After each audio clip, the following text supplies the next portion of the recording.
Il y en a qui en ont mangé, voilà. C'est très bon. Alors, je sais pas si c'est bon. C'est pas quelque chose qui m'attire particulièrement.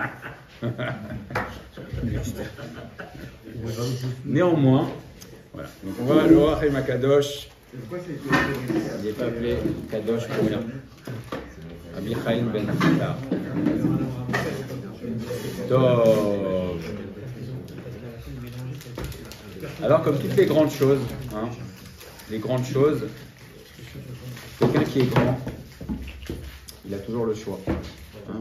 La grandeur, et chaque juif est grand et grande. Quelqu'un qui est grand, il peut faire, c'est pas qu'il peut, il va faire des grandes choses dans la vie.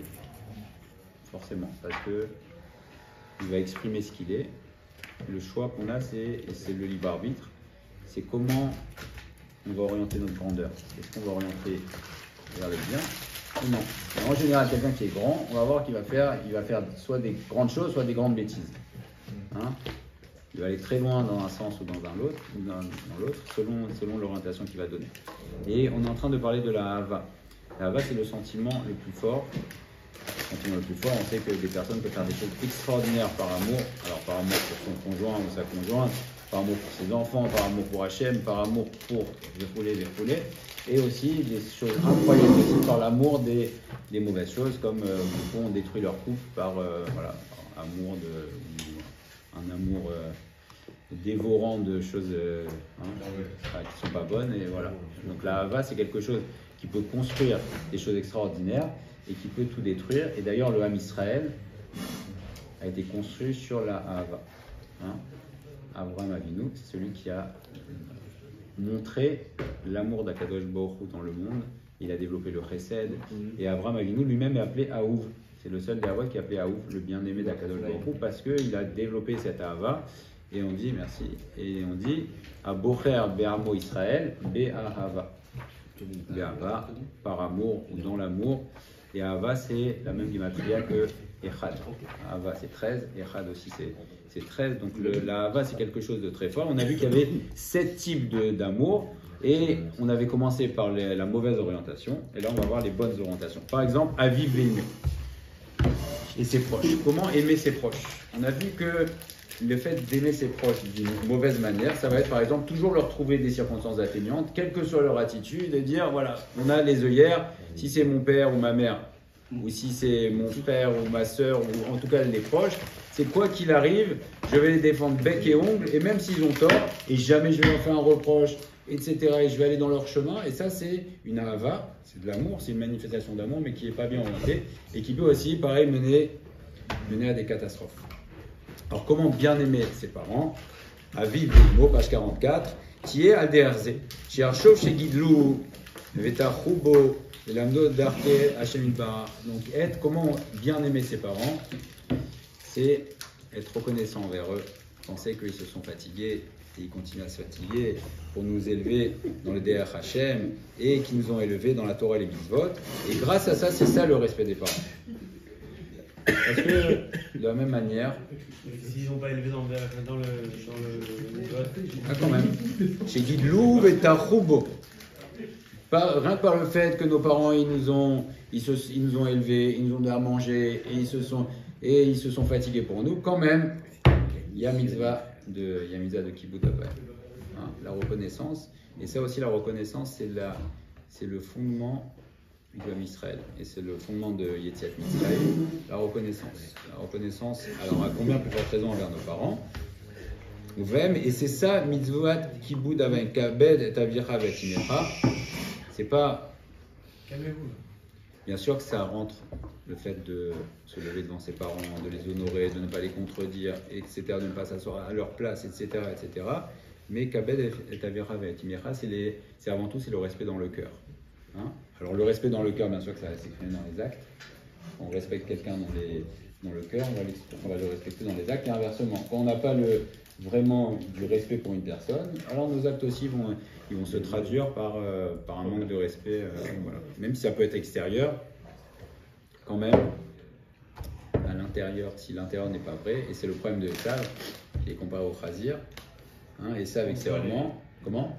On voit les. Ah non. On pense qu'il est C'est ça, cachère on en fait. On pense qu'il est caché parce Il qu'on voit montre qu'il est les- cachère. Et Esav, la plus grande manifestation du fait que c'est le chazir, c'est dans son kibbutz d'Avraham. Esav, il montrait extérieurement qu'il aimait son père.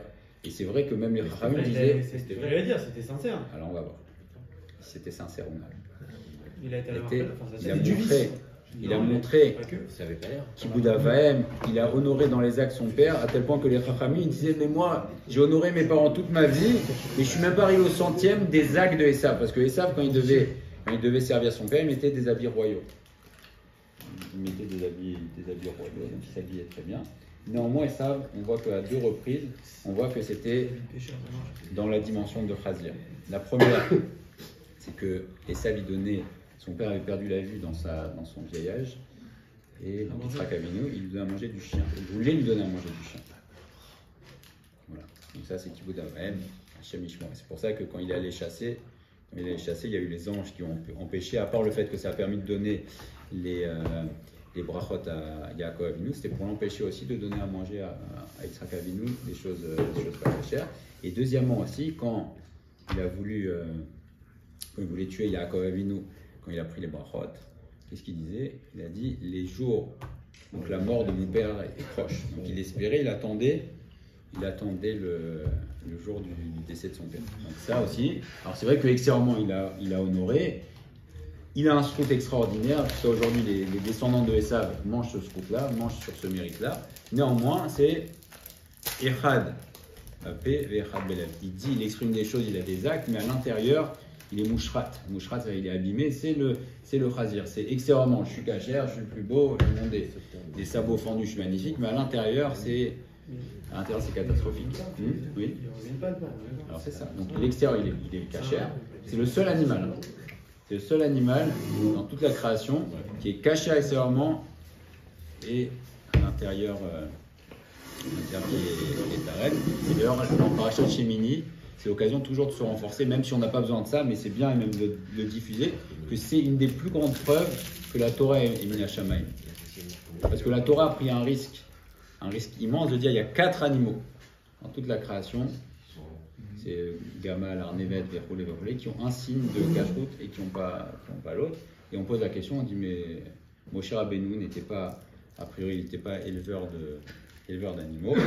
Moshe Rabbeinu était dans le désert et il dit par la bouche d'Akadosh Baruch Hu qu'il y a 4 animaux, il n'y en a pas d'autres. Et d'ailleurs, donc c'est un risque immense. Et tous ceux qui ont voulu contredire la Torah n'ont pas réussi. Et pareil, la règle, aussi le poisson.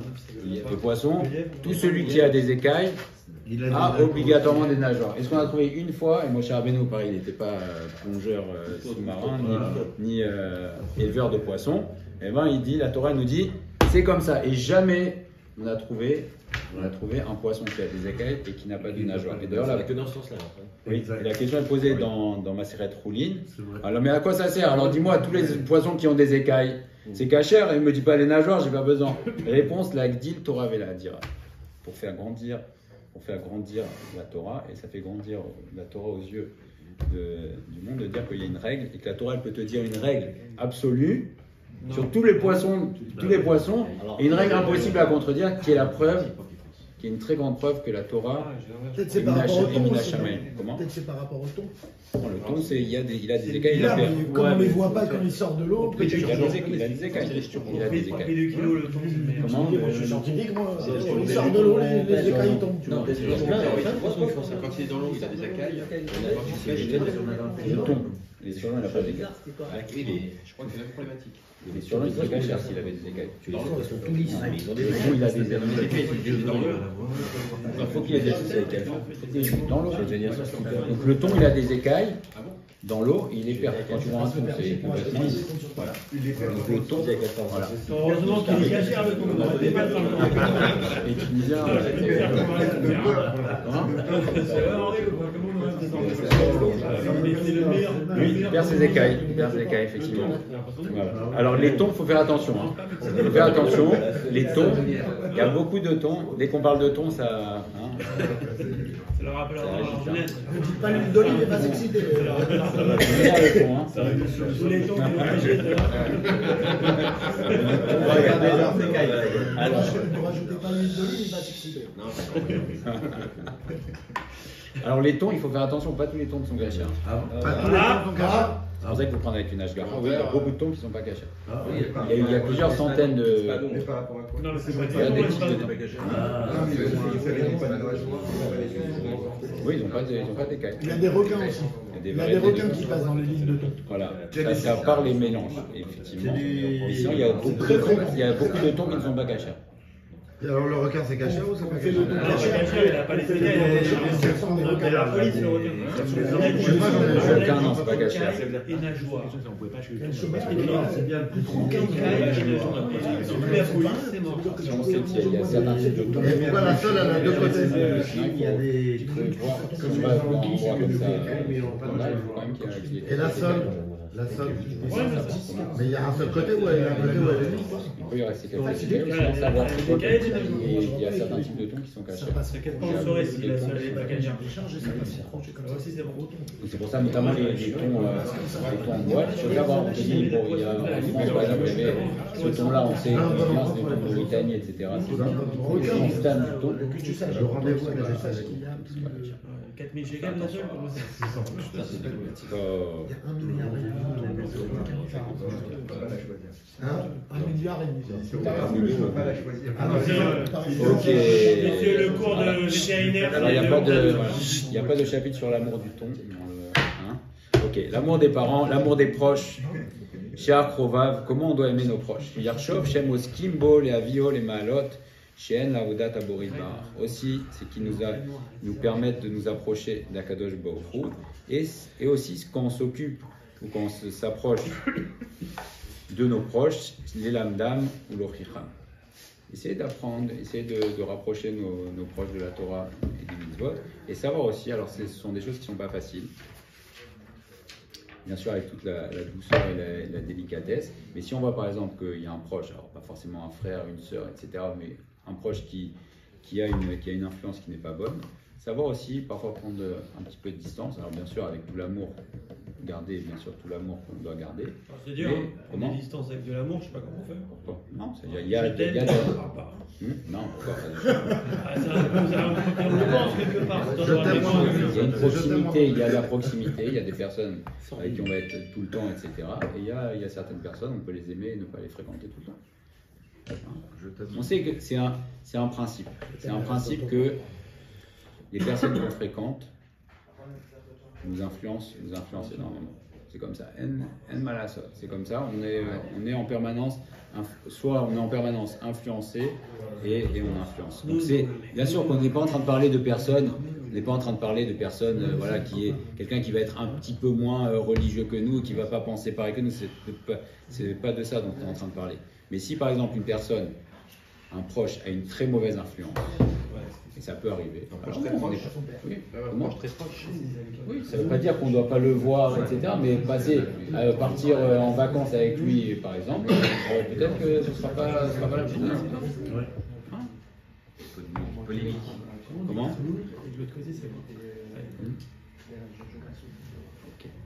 Ve'av re'av, shar kol Israël, avash lebo. Ve'afta l'iracha kamocha. Zeklal Gadol Batora. Alors comment on fait Ve'afta l'iracha kamocha? Ça c'est un grand principe, on l'a tous entendu et beaucoup l'ont récupéré. Tu aimeras ton prochain comme toi-même. On a l'impression que c'est peace and love. Tu aimeras ton prochain comme toi-même. Hein? Je voudrais bien j'entendre la réponse. La réponse c'est Hillel Azaken qui nous l'a donné. Dans la Gemara. Ton prochain juif ou pas juif? Tous les juifs. Da'ala Arseni Lechavrar la tavi. Ce que tu détestes pour toi, ne le fais pas à ton prochain. C'est ça, Ve'afta l'iracha kamocha. Ce que tu ne veux pas qu'on te fasse, donc ça ne le fais pas à ton prochain. Comment? On reste passif alors. Passif, se retenir de faire, c'est-à-dire avant de faire quelque chose, avant d'agir vis-à-vis de mon prochain, je me dis, et surtout si c'est quelque chose qui peut ne pas être agréable, C'est-à-dire, est-ce que ça me plairait si on faisait ça? Et là, c'est ça, selon Hillel Adaka, il a dit, c'est ça, c'est de ne pas faire à son prochain ce que tu ne voudrais pas qu'il te fasse. Gadol misé. Plus grand que ça encore. Ki betselem Elokim asa et Adam. Considérez aussi chez notre prochain que chaque juif a une étincelle divine en lui aussi. Et ça, pareil, c'est pas respecter la condition sociale ou l'aspect extérieur.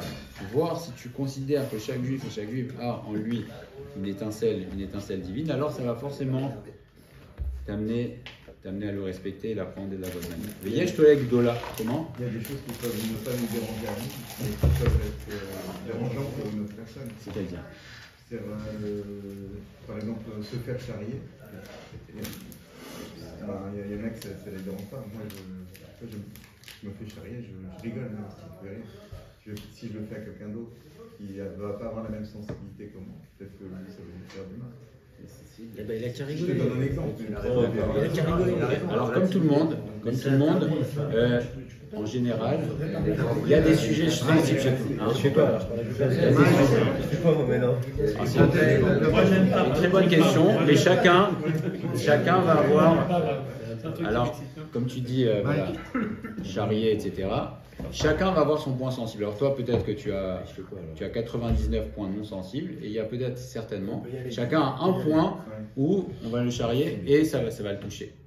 Et comme on ne sait pas, chacun selon son expérience, selon son vécu, selon sa sensibilité, donc en général, tu sais que chacun a un point sensible, on va lui parler d'un mot, ça va le toucher. Et chacun a ça, si on réfléchit, on va voir que, et même toi, c'est vrai que peut-être tu n'es pas très sensible, mais il y a certains points.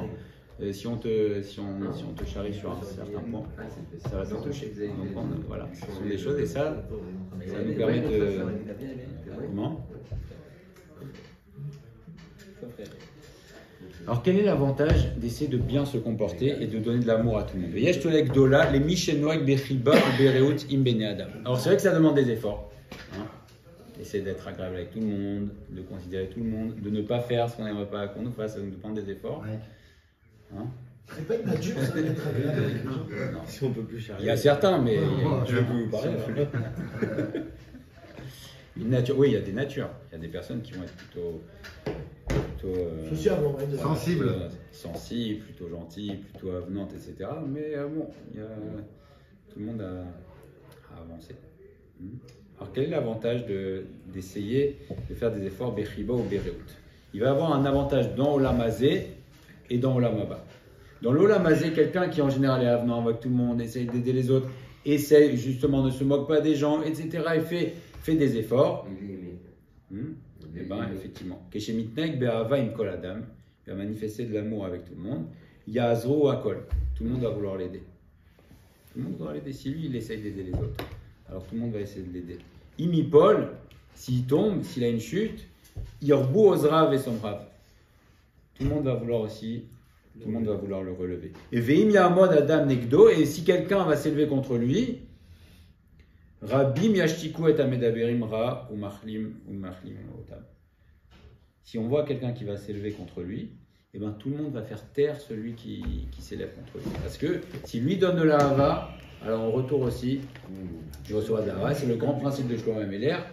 Les cœurs répondent au cœur. Et en général, si on voit que on n'a alors pas une inimitié avec quelqu'un, mais on voit que le courant ne passe pas, très souvent on ne va pas chercher le courant. Pourquoi il passe pas? En général, c'est que si toi tu te remplis d'amour pour l'autre, alors l'autre il va t'aimer. Ouais. Et c'est le secret qu'a fait Yehuda. Yehuda, le fils de Yaakov Avinu. J'ai une histoire de ouf aussi dans la Gemara sur ça. Ouais. En fait, il y avait un type qui était détesté dans la ville. Il faisait que des problèmes au Beddin, etc. Et ils ont fini par le condamner à mort. Et donc il a appris cette nouvelle qu'ils vont le condamner à mort. Et il y a un Talmid Chacham qui est venu lui dire, écoute, si toi tu aimes les gens, tu te mets à les aimer, ils ne pourront pas te tuer. C'est pas possible. Parce que c'est donnant-donnant. Donc si tu donnes du bien et que tu vas donner de l'amour, ils ne pourront jamais te rendre un meurtre. Et le type, il a fait tchouva pendant qu'il venait chez lui. Et il s'est mis à aimer vraiment de tout son cœur tout le monde. Quand ils sont arrivés, ils n'ont pas pu le tuer. C'est un grand principe, c'est vrai. Et Yehuda, au moment où il gâche Yehuda. Vaïgash et la Yehuda. Quand Yehuda il s'approche, voilà, la grande rencontre, c'est le moment le plus tendu. Il me semble que c'est je ne sais plus quel méfarach, c'est le Kliyakar, si je me trompe, là, qui dit qu'à ce moment-là, Yehuda, il se doutait que cet homme-là avait un problème. Il voyait que c'était pas net. Il dit qu'il s'est rempli d'amour pour Yosef. Il ne savait pas que c'était Yosef. Il s'est rempli d'amour, de Ahava. Alors que c'était un moment hyper tendu. On a l'impression qu'il le menace quelque part à demi-mot. Mais je ne sais plus si c'est le Carlo Méchané. Que Yehuda, à ce moment-là, il a pris ce secret-là. Il a dit les cœurs répondent aux cœurs. Et donc il s'est rempli d'amour pour cet homme-là, qu'il ne connaissait pas et qui était en train de lui faire des souffrances, à tel point qu'à ce moment-là, qu'est-ce que ça a fait? Ça a cassé la glace entre eux et ça a permis d'amener la Yeshua. Et c'est un grand secret. Si on voit qu'on a des problèmes relationnels avec quelqu'un, alors essayons de chercher pourquoi, mais c'est souvent, peut-être que l'autre aussi. Mais si tu te remplis d'amour pour une personne, voilà, comme tu as rapporté, en face aussi, ça va répondre. Alors, si il se remplit d'amour pour les autres et il se comporte bien, eh bien... Ça marche pour les probénettes aussi. Comment Non, je vois, ça marche pour les probénettes. Il y a des limites, il y a des limites à tout.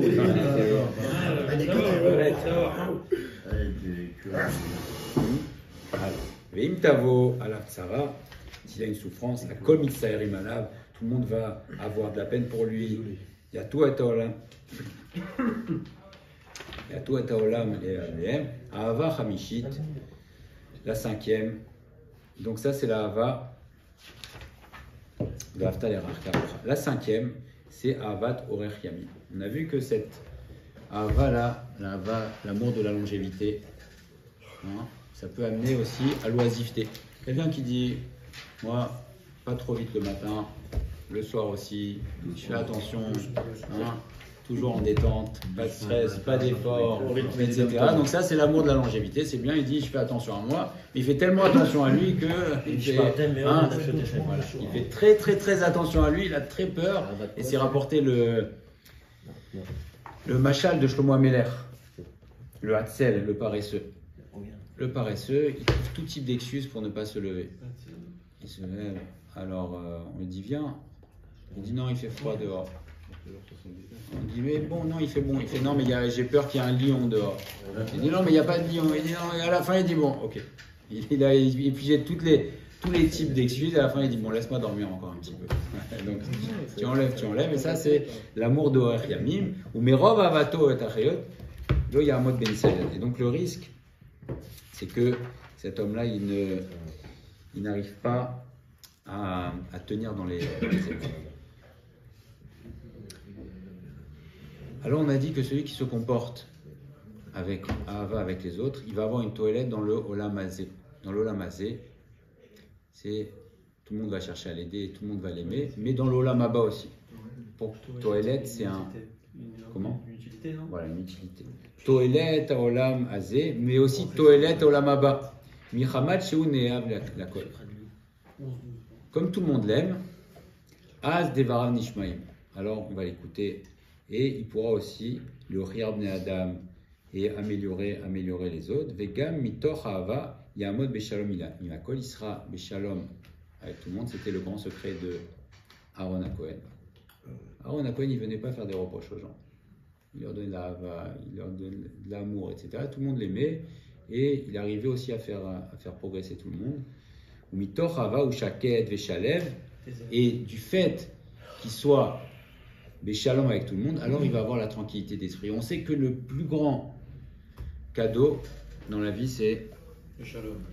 Le shalom, et le shalom, ça amène la tranquillité d'esprit. La tranquillité d'esprit. Il n'y a pas de pire chose que les soucis. Quand quelqu'un se lève la nuit, et ça tourne, et ça tourne, et ça tourne, ça te gagne. Et ça veut dire que même quand tu vas être dans une simra, par exemple, si quelqu'un est préoccupé, même quand il est dans une simra, il est ailleurs. Parce que où est-ce qu'on est? Notre vrai endroit, notre vrai makom, c'est dans notre tête. Tu peux être au bout du monde, sur une île paradisiaque, avec tout ce que tu veux, si ta tête elle est ailleurs, eh ben tu vas être ailleurs. Hein? Et à côté de ça, quelqu'un il peut être dans la situation matérielle la pire. Si dans sa tête il est Bessimcha, alors il va être Bessimcha. Pourquoi? Parce qu'on est. Où est notre tête, hein? Aujourd'hui, avec les cases de réalité virtuelle, c'est une vraie question avec ça. Ils te font rentrer dans la tête où ils veulent que tu sois. Hein? Voilà. Mais on est où notre esprit est en réalité. Et donc, il va être, s'il est Béchalom avec tout le monde, et on sait par exemple à la maison, si on essaye, ou si Bézant Hachem, on est Béchalom Baït, Shalom avec notre femme, alors on va avoir la tranquillité d'esprit. Ou si il y a des moments où tout est calme à la maison, les enfants sont pas en train de se disputer, si ça va, si c'est calme avec notre femme aussi, et ben on va voir que on va ressentir une shalva, une tranquillité d'esprit, et tout va bien se passer. Alors qu'à l'inverse, essaye d'être calme quand voilà, tu t'es disputé avec ta femme ou les enfants sont en train de se disputer. On voit qu'il n'y a pas cette tranquillité d'esprit qui fait que impossible de s'opposer. Alors si on est dans la hava, l'aftal et rachaka mocha, va être chaket, veshalev ou panou, il mode velasot ma'asim tovim. Il sera tranquille aussi pour étudier la Torah. Hein, quand on étudie la Torah, c'est très important de partir avec la bracha de sa femme. Ma'asim tovim aussi. Du coup, elle est payée avec nous aussi. Ah, sûr. Ah oui, 50-50. 50-50. Associé. Vous connaissez comment Rav Yosef il a pu se marier avec sa femme. Non, il a raconté. Hein? Non, moi je sais pas. Qui? Il a raconté? Je crois Rav Michel, Moi je sais pas. Non, il a raconté les présentations. Il en a parlé. Donc, quand il y a eu le shidour, etc., sa femme, sa future femme, elle voyait que bon, il était complètement dans la Torah, etc. Il parlait quasiment pas, etc. Elle a dit, mais moi, je veux pas, il va pas me parler, Bon, voilà, elle voulait pas. Et bon, elle ne savait pas qui était Rav Yosef, en tout cas, elle avait entendu parler de lui, mais elle n'était pas prête à sacrifier sa vie et voilà, ce qu'elle imaginait être son Shalom Baït pour la Torah. Même si c'était une sadiquette. Et là, jusqu'au moment où Rav Yosef, il a dit voilà, on va faire un deal, un escape. On est associés dans l'Olam Haba, 50-50 sur la Torah. Et là, elle a dit je prends. Voilà. Hein, elle a pris 50-50. Elle a pris à ce moment-là, imaginez. Rav Yosef, il a étudié toute sa vie, etc. Mais sa femme, elle a soutenu, elle a encouragé, et elle s'est occupée aussi des enfants. Et on se rend pas compte, c'est-à-dire, enfin, on se rend compte, on comprend l'importance quand nos femmes elles s'occupent, etc. On pourrait croire que c'est bassement matériel. Chaz v'shalom. Chaz v'shalom, parce que le matériel, toutes les tâches matérielles, c'est le basis, c'est la base de la spiritualité. Donc un homme, imaginons, et on l'a tous vécu, quand nos femmes elles sont pas là pendant 1 ou 2 jours, allez vas-y, tu t'occupes de tout, et à ce moment-là, tu n'as pas de Yeshuvada, même tu veux étudier, tu ne peux pas étudier. Pourquoi? Parce que tu n'as pas cette tranquillité d'esprit. Et la tranquillité d'esprit, ça n'a pas de prix. Et c'est comme ça, donc la femme de Rav Yosef, elle a dit ok, je prends. Et effectivement, elle s'est occupée toute sa vie des enfants, etc., pour que son mari puisse étudier et grandir Torah. Et voilà, on sait les résultats. Et là, maintenant, il doit être en haut. Après, ils doivent être chacun 50-50. Baruch Hashem. Mais Garmi Torah va Yazreu Vayaseu Me'arto Yagenu Ba'ado Eski. Vimsa Arvacha Yetera Lavod Aborid Ba Chaoda Shlema Mechamat Ahava Unose Chen Beine Kol Roav. Il va trouver aussi grâce. Yosef Hatzadik, il trouvait Chen. Esther Amalka, elle trouvait Chen. Voilà, le plus beau, le Chen, la grâce. C'est pas la beauté physique qui va donner la bracha. C'est si une personne elle va avec tout le monde, alors elle va trouver grâce. Et Esther Amalka, elle trouvait grâce aux yeux de tous ceux qui la voyaient. C'est rapporté dans le Messire de Megillah, elle avait de la grâce. Elle rentrait partout. Voilà, et certains disent qu'elle avait 80 ans. Certains disent qu'elle était hiéroka, qu'elle était verte. Elle était verte tellement elle ne mangeait pas, etc. Mais elle trouvait grâce. Elle trouvait grâce. Comment? Certains disent qu'elle était d'une beauté extraordinaire, mais dans le Messire de Megillah, c'est marqué qu'elle était verte. À cause des jeunes, etc., etc. Néanmoins, elle trouvait grâce. Et qu'est-ce que lui dit Achashverosh? Il dit, même si tu me demandes la moitié du royaume, je te le donne parce que trouver grâce aux yeux. Et c'est Akadosh Baruch Hu, puisqu'on dit Venoar Matzachen Bene Hashem. Donc c'est pas la beauté physique, c'est Akadosh Baruch Hu qui va donner du chen. Comment on peut traduire carré finalement? Comment Comment on peut traduire ça? Pour un noir. Alors comment? C'est par exemple. C'est plus simple, je peux imaginer, mais pour un homme, je sais pas. Du charme. Un homme, Yosef Hatzel. Ouais, du charme. Alors c'est pas physique, c'est la la grâce. C'est trouver grâce. Quelqu'un qui dit trouver grâce, c'est par exemple, il va nous demander. Quand tout réussit. Par exemple, comment on va trouver grâce? C'est par exemple, tu vas demander quelque chose à quelqu'un. Il dégage un truc, mais sans. Il va pas savoir pourquoi, il va accepter. C'est ça, trouver grâce aux yeux des gens. Tout réussit.